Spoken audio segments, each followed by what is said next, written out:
There is a version of freedom men fantasize about, and a version that actually exists.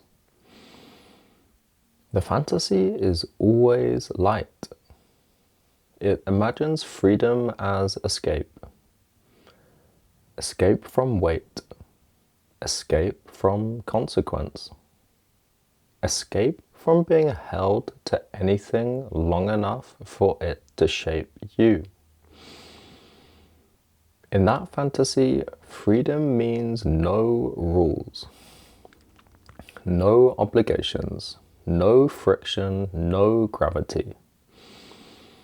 A life where nothing presses back, but that version of freedom does not produce men who are actually free. It produces men who are unheld, men who float between impulses, men who react rather than choose. Because when nothing holds you, anything can move you.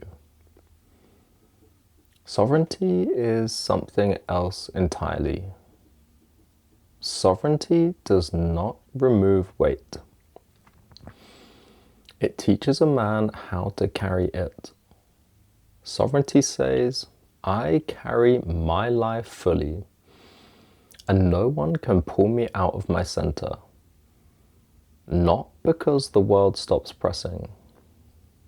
Not because temptation disappears. Not because pressure softens, but because the man has learned how to remain intact inside out.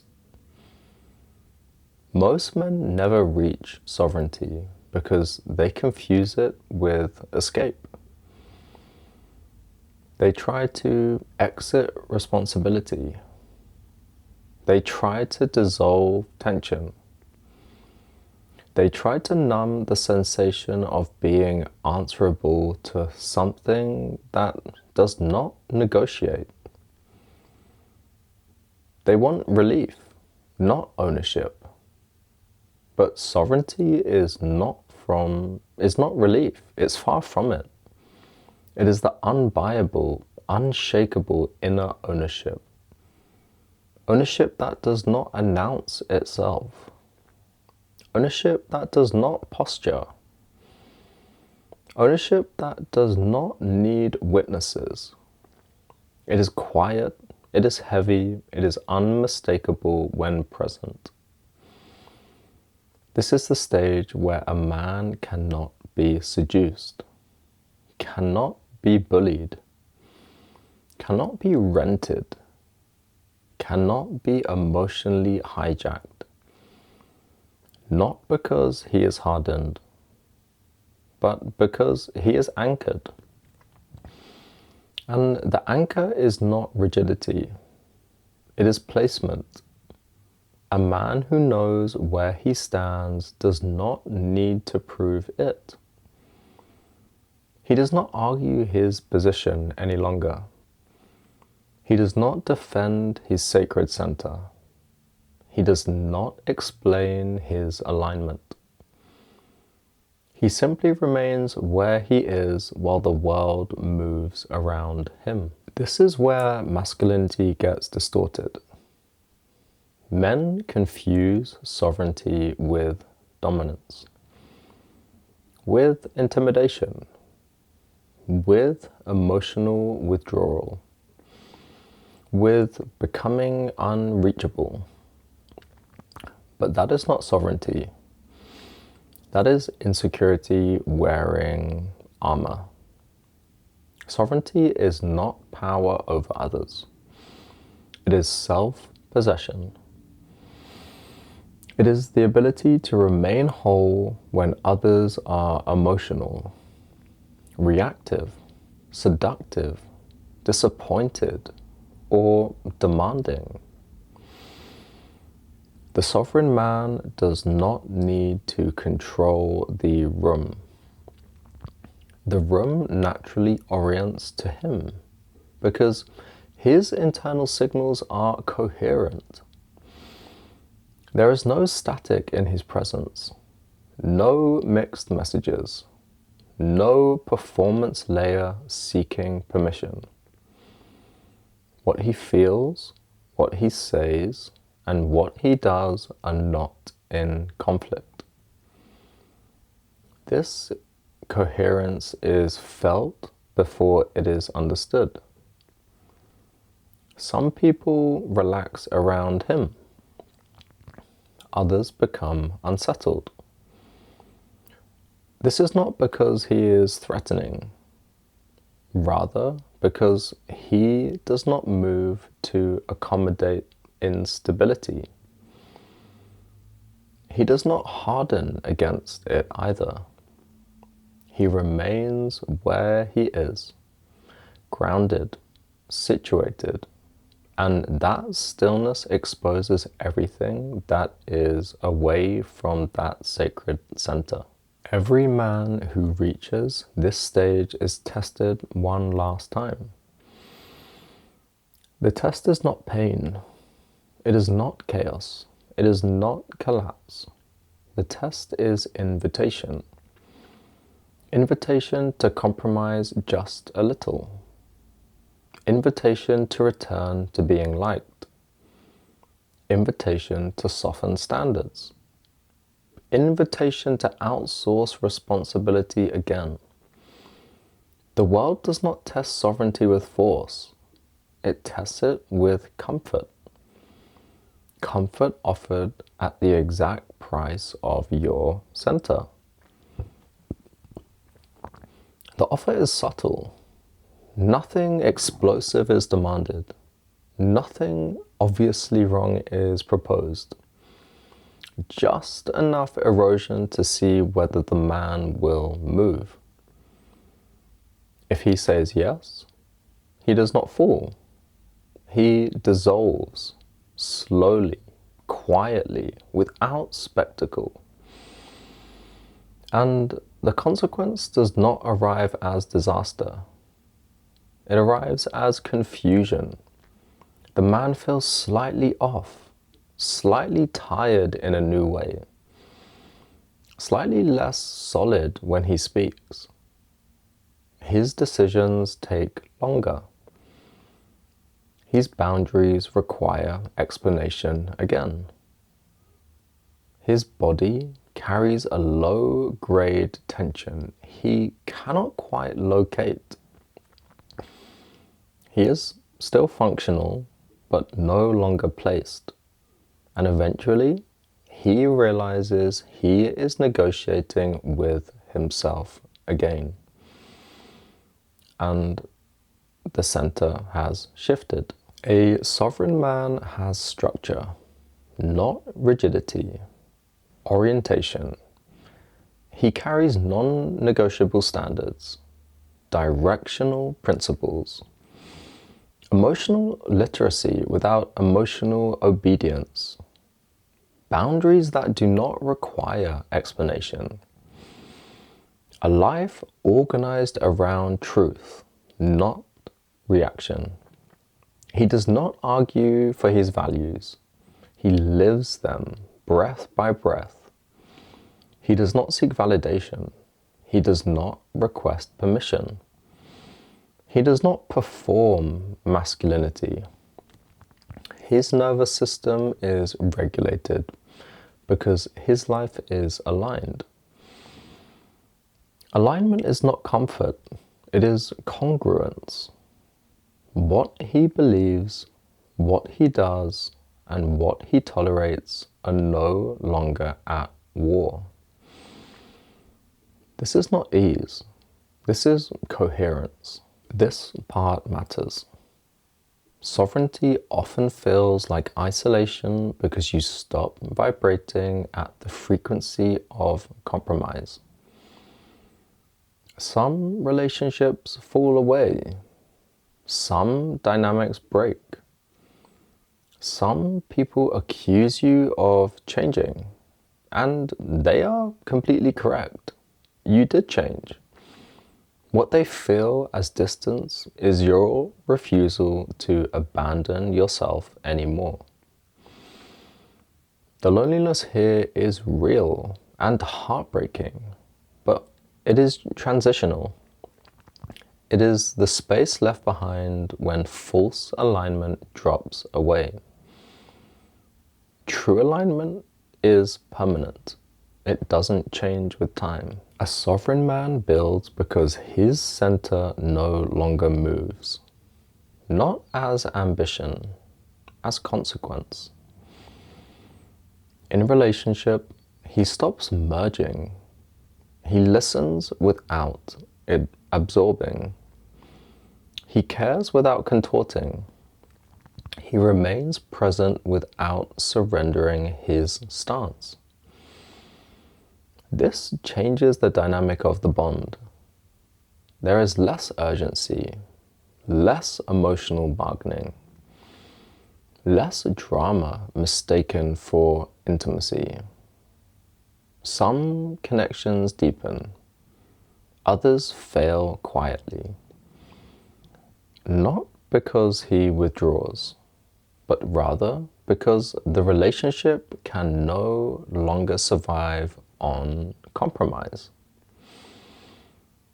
In work, he stops performing identity. He no longer overproduces just to be seen. He no longer agrees to misalignment just to feel secure and valued. His output becomes simpler, slower, more exact. He builds discipline that protects his future, presence that stabilizes others, a life that does not require escape.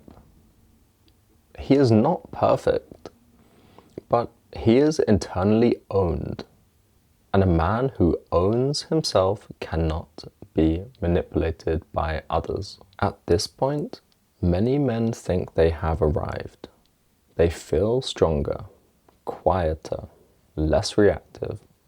But sovereignty is not proven by how calm life becomes. It is proven by what happens next. Because the world does not stop testing what is real. It changes the nature of the test. From the outside, sovereignty is often misread. It can so often look like withdrawal. It can look like indifference. It can look like a man who has gone quiet, a reserved man. People who were used to access fill the absence first. People who benefited from his flexibility notice the boundary before they notice the integrity. They say things like, he has changed. They say he is distant. They say he is colder. They say he doesn't care. But what has actually changed is not his capacity for connection. What has changed is his refusal to fracture himself to maintain it. Sovereignty removes performative warmth. The sovereign man still cares deeply, but he no longer overextends care as proof of worth. He still listens intently, but he does not absorb what is not his. He still relates, but he no longer merges. This is not emotional detachment. It is emotional containment. And containment feels unfamiliar in a world built on leakage. There is a dangerous confusion here. Isolation is what happens when a man is cut off from himself. Solitude is what happens when a man is finally with himself. Early sovereignty feels lonely because most men have never met themselves without distraction. Noise used to buffer the contact. People used to soften the encounter. Chaos used to give him something to manage instead of something to face. When all of that falls away, he is left with his own presence. This is confronting, not because something at this stage is wrong, but because something is finally quiet enough to be felt. Solitude is not absence of relationship. It is relationship without distortion. It is where a man learns whether his center is real or borrowed. Temptation does not disappear when sovereignty arrives. It becomes refined. Earlier in life, temptation is obvious. Excess, distraction, escape. Later, it wears cleaner clothing. It offers comfort with justification, compromise with reason, relief with language that sounds mature. You have done enough. You deserve this. It is not that serious. Why make it harder than it needs to be? This is not evil. It is entropy, the natural pullback toward ease. Sovereignty is not about resisting temptation through force. It is about recognizing that every small concession has a direction and a flow. The sovereign man feels the pull and does not dramatize it. He notices it. He names it internally. And he does not move. Again, this is not rigidity. This is orientation holding. Authority changes shape here. Earlier, authority is asserted, proven, defended. Later, authority becomes positional. Not because the man demands it, but because he occupies his place without apology. He does not rush. He does not over-explain. He does not justify his place.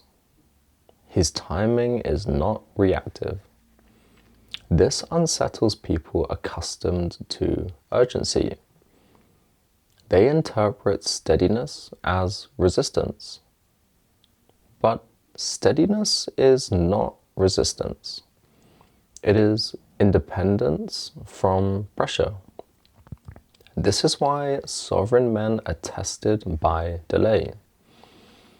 Life slows things down to see whether the man will reach for old patterns, whether he will negotiate his standards to restore momentum, whether he will abandon his center to feel productive again. The sovereign man waits, not passively, not anxiously. He remains placed. Sovereignty is not light. It is heavier than reaction. Reaction disperses weight. Sovereignty concentrates it. The sovereign man carries responsibility without outsourcing it. He does not look for someone to blame. He does not look for someone to rescue him. He does not look for someone to validate his direction. This can feel stark. There is no one to hide behind anymore. But this weight is clean. It does not grind the system. It does not fragment the psyche. It builds density.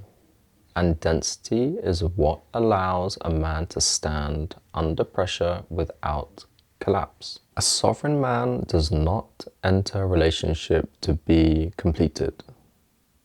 He enters to share reality with another. He does not use intimacy to regulate himself. He does not outsource stability to connect. This changes the shape of love for him. There is less urgency, less fusion, less drama, more clarity, more honesty, more consequence. Some relationships cannot survive this. They were built on mutual compromise, not mutual truth and honesty. They required flexibility of center to function. When that flexibility ends, the structure fails. This is not cruelty, it is revelation. Sovereignty does not destroy relationships.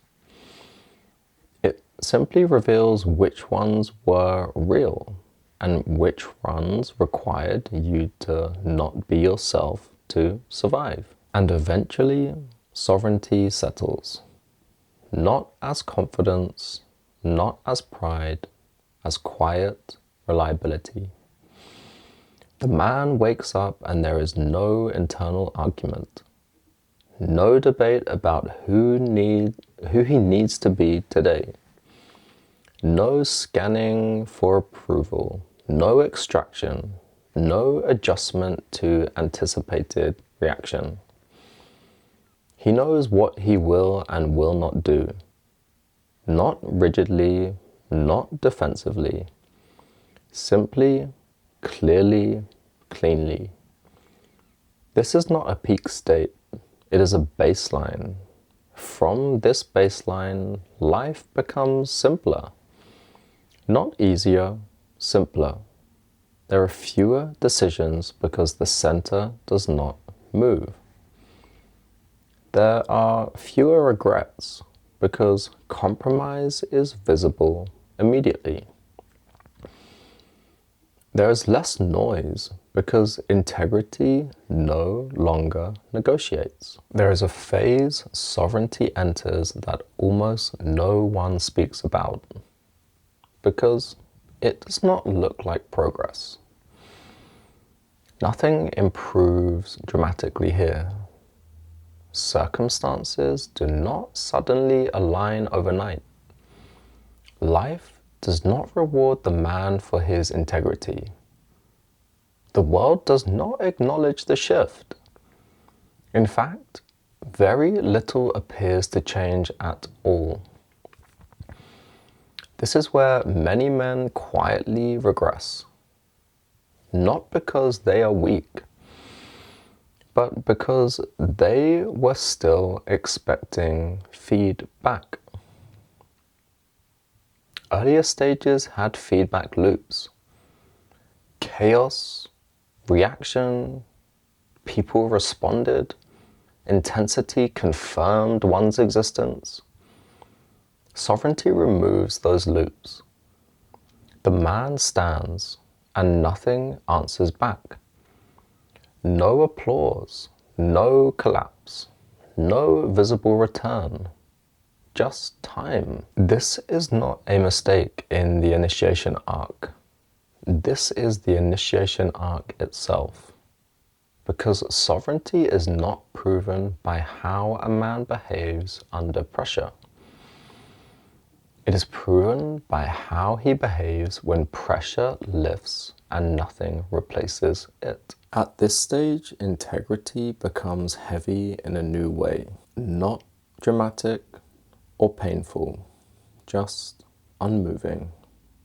The man keeps his word, keeps his pace and his standards, and nothing happens.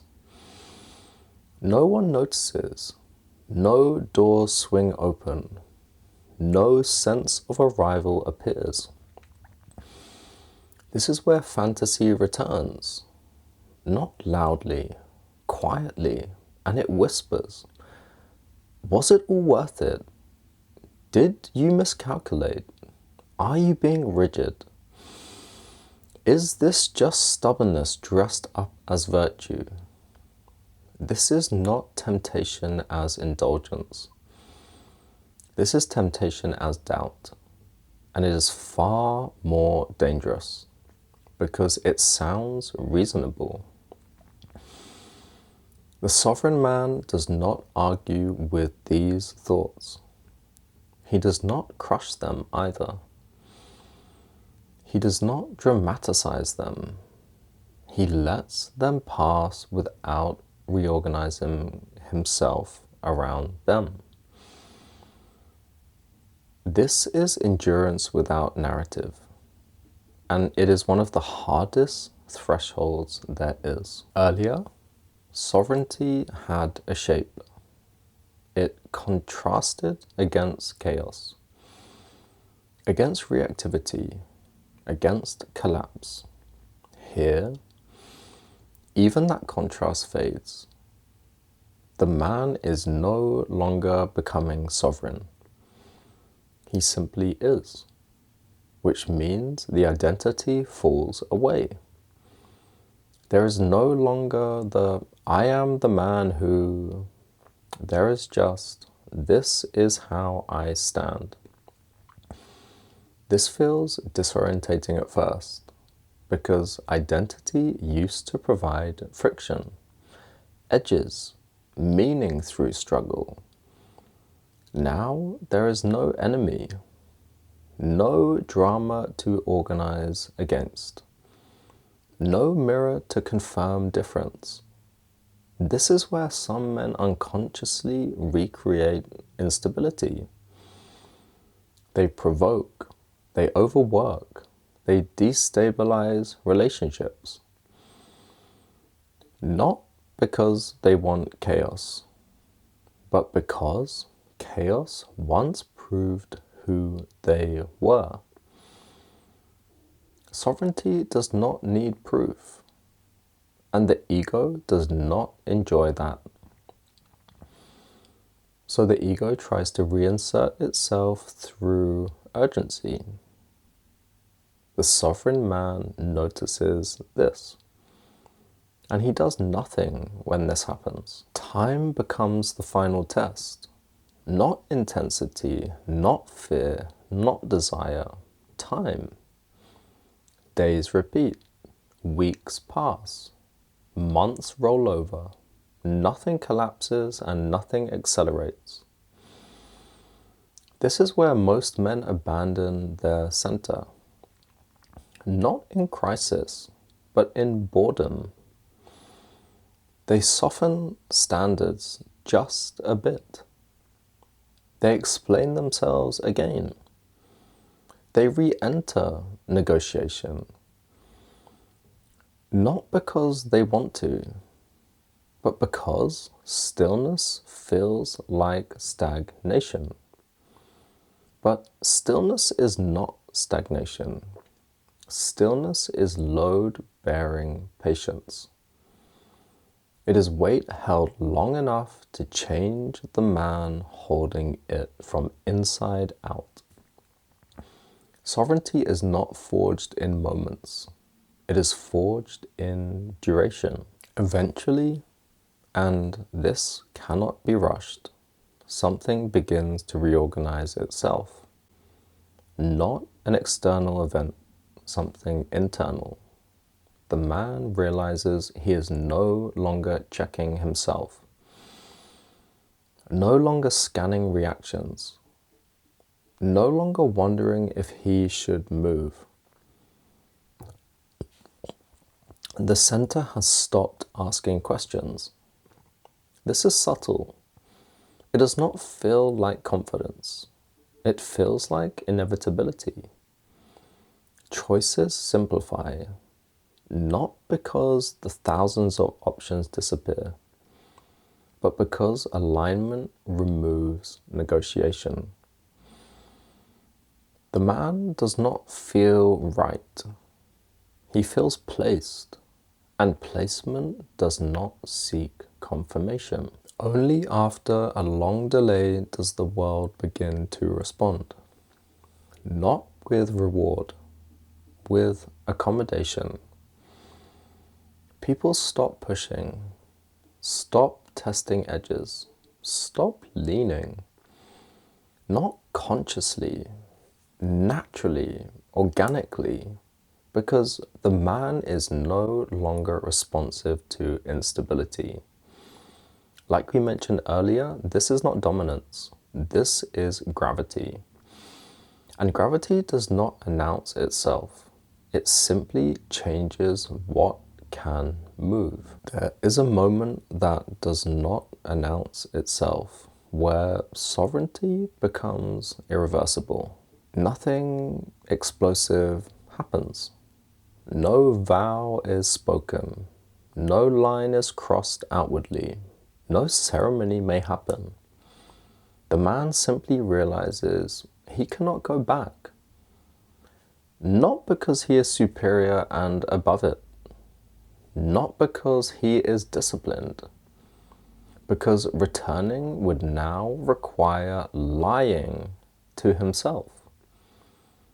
Earlier compromise felt uncomfortable. Here it feels impossible. Not morally, physically. The body will not cooperate or tolerate it. The nervous system does not allow the bend to take place.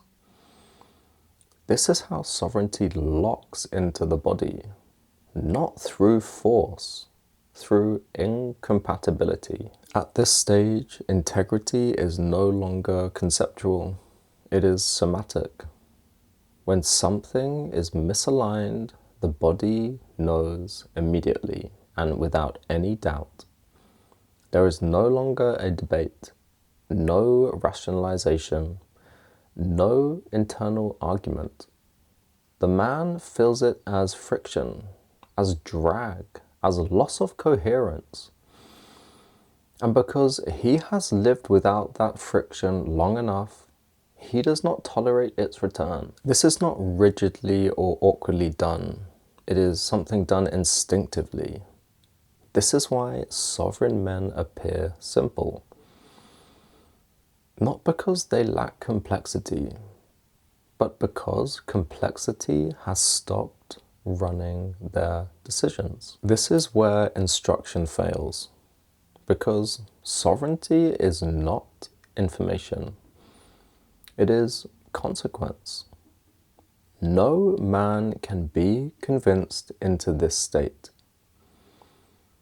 No language can install it in the nervous system.